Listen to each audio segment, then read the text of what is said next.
అమ్మ, నాన్న, 5 మంది పిల్లలు, 2 అబ్బాయిలు, 3 అమ్మాయిలు. మా చిన్నప్పుడే మా నాన్నగారు చనిపోయారండి. మా నాన్నగారు ఎక్సైజ్ డిపార్ట్మెంట్లో జాబ్ చేసేవాళ్ళు. ఎన్నో కష్టాలు, ఎన్నో శ్రమలు అనుభవించామండి మేము. ముస్లిమ్స్ ఎలా ఉంటారో తెలుసా అండి? బుర్కా వేసుకుంది బయటికి రారు, ఖురాన్ చదవాలి, వేరే దేవుళ్ళు అన్నది మాకు అస్సలు తెలియదు. మేము ఆరాధించేది ఒక అల్లాని మాత్రమే. ఆ విధంగా మేము నిష్ఠగా ఉండేవాళ్ళం అండి మా కుటుంబంలో. ఇప్పుడు హిందుత్వం నుంచి మతం మారిన వాళ్ళు అన్నప్పుడు హిందూ దేవుళ్ళని అవమానించడం చేస్తామంటారు కదా. అవును. మరి ఇప్పుడు అల్లాని ఆరాధించే కుటుంబం నుంచి వచ్చామని చెప్తుంది. మరి అల్లాని కూడా ఏమైనా మాట్లాడిందా? లేదు లేదు, అల్లాని ఏం అనలేదు అసలు. హిందువులంతా ప్రేమికులు కాదు కదా, వాళ్ళు సినిమా చూపిస్తారు కదా. మా నాన్నగారు చనిపోయాక మాకు అనేకమైన ఇబ్బందులు వచ్చాయండి. ఒక్కొక్కరు ఒక్కొక్క పని చేసేవాళ్ళండి. మా బ్రదర్స్ కూడా పని చేసేవాళ్ళు. మా అక్క బట్టలు కుట్టేది, నేను హెమ్మింగ్లు చేసేదాన్ని. 2005వ సంవత్సరంలో అండి, నేను చిన్నగా ఉన్నాను, 13-14 సంవత్సరాలు ఉన్నప్పుడు నాకు ఎక్కువ గొంతులో నొప్పి వచ్చేదండి. గొంతులో నొప్పి వస్తే పాస్టర్ వెనకాల బాటిల్ అంటున్నాడు. వాటర్ బాటిల్ అండి బాబు, అయి ఉండొచ్చు. అంతేనా? ఆ, అంటే అటు సైగం మొత్తం. మా మమ్మీ వాళ్ళకి పక్కింటి వాళ్ళు చెప్పేవాళ్ళు, అమ్మ ఒక్కసారైనా హాస్పిటల్లో చూపించమ్మా మీ అమ్మాయికి ఈ విధంగా అయిపోయిందంటే. ఎందుకు మా మమ్మీ చూపించలేదంటే మా దగ్గర డబ్బులు ఉండేవి కాదండి. వామిటింగ్స్ అయిపోయేది. నేను ఏదే భోజనం చేసినా కూడా మళ్ళీ వామిటింగ్స్ అవుతుంటే అప్పుడు మా మమ్మీ హాస్పిటల్ తీసుకెళ్ళిందండి. వాళ్ళు ఏం చెప్పారంటే ఆ గొంతుకు సంబంధించిన ప్రాబ్లం ఏంటంటే థైరాయిడ్ ప్రాబ్లం అండి. 2005 నుంచి 2006 వరకు ఆ హై డోస్ ఎక్కువ పవర్ ఉన్న ట్యాబ్లెట్స్ నేను వాడుతూనే ఉన్నా. 1 సంవత్సరం వాడిన తర్వాత 2006లో మరి సాయంకాల టైంలో ఏమైందంటే నాకు కడుపులో నొప్పి వచ్చేసింది.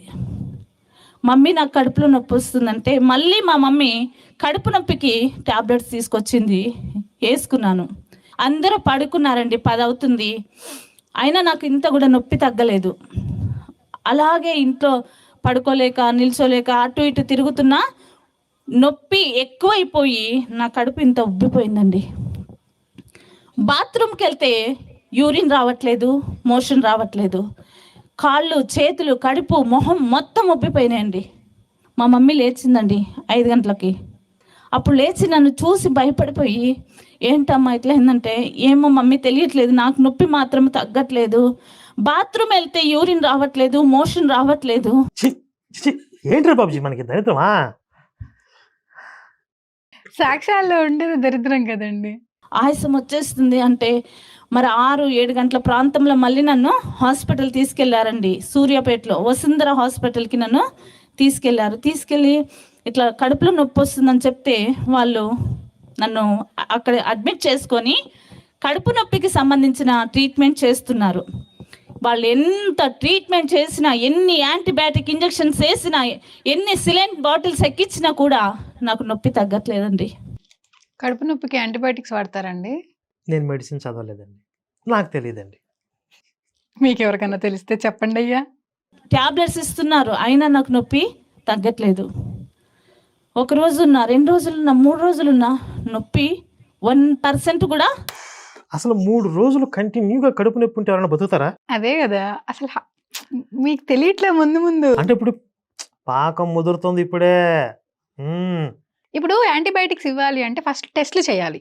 ఏదైనా ఇన్ఫెక్షన్ ఉంది అని తెలిస్తేనే కదా ఇస్తారు. అసలు టెస్ట్లు ఏం చేయకుండా జస్ట్ ఊరికే ట్రీట్మెంట్ చేస్తానంటే సెలైన్లు ఎక్కించుకుంటూ. అదే ఆవిడ చెప్పింది. తగ్గలేదు. 3 రోజులు కూడా నాకు యూరిన్ మోషన్ రాలేదండి. ఇంకా స్టమక్ ఉబ్బిపోతుంది. నాకు గ్లూకోజ్ ఎక్కిస్తున్నారు కదా, వాటర్. అసలు అంత వాటర్ లోపలికి ఎక్కిస్తుంటే యూరిన్ రాకపోతే సచ్చిది ఏంది? ఏం చెప్తుంది ఇది? అవును, చచ్చిపోయేది బతికేనని చెప్తుంది. అలా అదే చెప్తుంది ఆవిడ. 3 రోజులకి మా మమ్మీకి చెప్పిన, నాకు పడుకోవడానికి కూడా ఇంకా రావట్లేదండి. ఈ బ్యాక్ సైడ్ బోన్స్ లాగేస్తున్నాయి అన్నమాట, పడుకొని. మమ్మీ నా వల్ల కాదు మమ్మీ, నేను పడుకోలేను, నాకు పెయిన్ బాగా వస్తుంది విపరీతంగా, మరి ఈ ఆయాసం వస్తుంది, నేను భరించలేను మమ్మీ, నేను చచ్చిపోతానన్నా. మా మమ్మీ వెంటనే డాక్టర్స్ దగ్గరికి వెళ్ళింది. అమ్మ చూడండి అమ్మ, నా పాపకి ఏమైంది, నా పాప ఇట్లా చెప్తుంది, బాత్రూమ్ రావట్లేదు, యూరిన్ రావట్లేదు, పెయిన్ నొప్పి కూడా తగ్గట్లేదు అని చెప్తే డాక్టర్స్ ఏంటి అసలు ఈ 3 రోజులు మా ట్రీట్మెంట్ అంతా మేము చేసాం, అసలు ఏం జరుగుతుందని చెప్పి ఎనిమా ఎక్కిచ్చారండి. ఎనిమా ఎక్కిస్తే స్టమక్ అంతా క్లీన్ అయ్యి బయటకు వచ్చేస్తుంది కదా. ఎనిమా ఇస్తే ఆ ఎక్కిచ్చిన సబ్బు నీళ్ళు ముక్కులో నుంచి నోట్లో నుంచి బయటకు వచ్చేసాయండి. అయితే వెంటనే నన్ను ఏం చేశారంటే డాక్టర్ భయంతో స్కానింగ్ రూమ్లోకి తీసుకెళ్ళింది. అసలు ముందు చేయాల్సిన స్కానింగ్ కదా కాదు, అసలు ముందు స్కానింగ్ చేయకుండా ఏదేదో ఇస్తున్నారా? అదే చేస్తుంటారు. అసలు మోషన్ అవ్వట్లేదంటే జనరల్ గా మోషన్ అవ్వడానికి కదా ఒక టాబ్లెట్ ఇస్తే మోషన్స్ అవుతాయి కదా. అసలు యూరిన్ కూడా రావట్లేదు, 3 రోజుల పాటు యూరిన్ రాలేదంటే వాళ్ళు ఏమీ చేయకుండా ఈవిడ చెప్పిన దాకా ఉండి అప్పుడు స్కాన్ చేస్తారా? అంటే కొంచెం డ్రమటిక్గా బిల్డ్ చేయడానికి ఆ సాక్ష్యాన్ని కొంచెం రసవత్తరంగా మార్చడానికి ఏముంది, చిన్న కడుపుల నొప్పి వచ్చింది, హాస్పిటల్కి వెళ్ళాం, టాబ్లెట్స్ ఇచ్చారు, తగ్గిపోయింది, పెద్ద మ్యాటర్ ఏముంది. దాన్ని టెన్షన్ బిల్డ్ చేయాలి, వాళ్ళకి కింద కూర్చున్న వాళ్ళు ఏడుస్తూ ఉండాలి. ఎందుకు వాళ్ళతో పాటు ఈవిడ ఏడ్చిద్ది ఫస్ట్. అంటే ఈవిడ ఏడుస్తూ వాళ్ళని ఏడిపించింది అనమాట. బ్రహ్మానందం చెప్తాడు కదా, గుండెలు బాదుకుంటూ ఏడవాలి, బొట్ట కొట్టకుండా బాధపడాలి, I know the public pulse అంటాడు. గొర్రెల పల్స్ తెలిసి వాళ్ళకే. స్కాన్ చేస్తుంటే ఆమెకు చెమటలు వచ్చేస్తున్నాయి, ఆమె చేయి మొత్తం ఇట్లా షేక్ అయిపోతుంది. జస్ట్ ఇట్లనే చేసింది, కొంచెమే నాకు చేసి బయటికి తీసుకొచ్చి బయట స్టెప్స్ మీద నన్ను కూర్చోబెట్టి మా మమ్మీని పిలిచి, అమ్మా మీ అమ్మాయిని నేను డిశ్చార్జ్ చేస్తున్నా అని చెప్పి వెంటనే డిశ్చార్జ్ అని రాసేసిందండి. రాసేసి ఏం చెప్పిందో తెలుసా, మీ అమ్మాయి కేసు సీరియస్ అయింది, హైదరాబాద్ తీసుకెళ్ళండి అన్నది. అసలు లోపల స్కాన్ చేసింది ఏం జరిగిందో కూడా ఆమె మాకు చెప్పలేదండి. అసలు డాక్టర్లు ఎవరైనా వాళ్ళు కాపీ కొట్టి పాస్ అయిన డాక్టర్లు అయినా కూడా ఇంత వరస్ట్ ట్రీట్మెంట్ ఎక్కడా చేయరు. వసుంధర హాస్పిటల్ అని చెప్పిందండి సూర్యాపేట. ఆ హాస్పిటల్ పరువు, మరి ఆ హాస్పిటల్ నిజంగా ఉందో లేదా అక్కడ ఏమో చెప్పింది, కొంచెం ఫేమస్ గానే చెప్పింది వసుంధర హాస్పిటల్ అని. మరి ఇప్పుడు జనరల్గా చిన్నప్పుడు మనకు కూడా ఏదన్నా హెల్త్ ప్రాబ్లం అయితే ఏదో హాస్పిటల్కి తీసుకుపోయారు అంటాం, పనిగట్టుకుని హాస్పిటల్ పేరు చెప్పాం. అవును, ఈ సాక్ష్యాలలోనే పలానా డేట్ జూన్ 5th అండి అని చెప్తారు, ఎందుకంటే చాలా యాక్యురేట్గా చెప్తుంది, అబ్బో కరెక్ట్గా చెప్తుంది అని ఒక ఇంప్రెషన్ క్రియేట్ చేయటం. అసలు వీళ్ళు ట్రీట్మెంట్ మూడు రోజులు అక్కడే ఉన్నారు, ఫీజు కట్టాలి కదా. నువ్వు మా అమ్మాయికి జబ్బేంటో చెప్పకుండా నేను పే చెయ్యను అంటే వాళ్ళు చెప్తారు కదా అసలు ఏదైంది. అసలు ఏదో ఒకటి చెప్పాలి, డాక్టర్ పలానా ప్రాబ్లం అని చెప్పి దీనికి ఇక్కడ సొల్యూషన్ లేదు తీసుకెళ్ళమని చెప్తాను. అవును, నేను డిశ్చార్జ్ రాస్తాను తీసుకెళ్ళిపో అని ఎవరు అనరు. అసలు 3 రోజుల పాటు స్కానింగ్ చేయకుండా, లోపల ప్రాబ్లం ఏంటో తెలియకుండా బయట నుంచి ఇష్టం వచ్చిన మందులన్నీ వాడేశారంట. ఆ అడ్మిట్ ఎందుకు చేసుకుంటారు, ప్రాబ్లం ఏంటో తెలియదు. వైద్య శాస్త్రంలోనే ఒక అద్భుతం ఇది. ఇదేముంది, అన్ని అద్భుతాలే. ఏం జరిగిందంటే ఏం చెప్పట్లేదు ఆమె.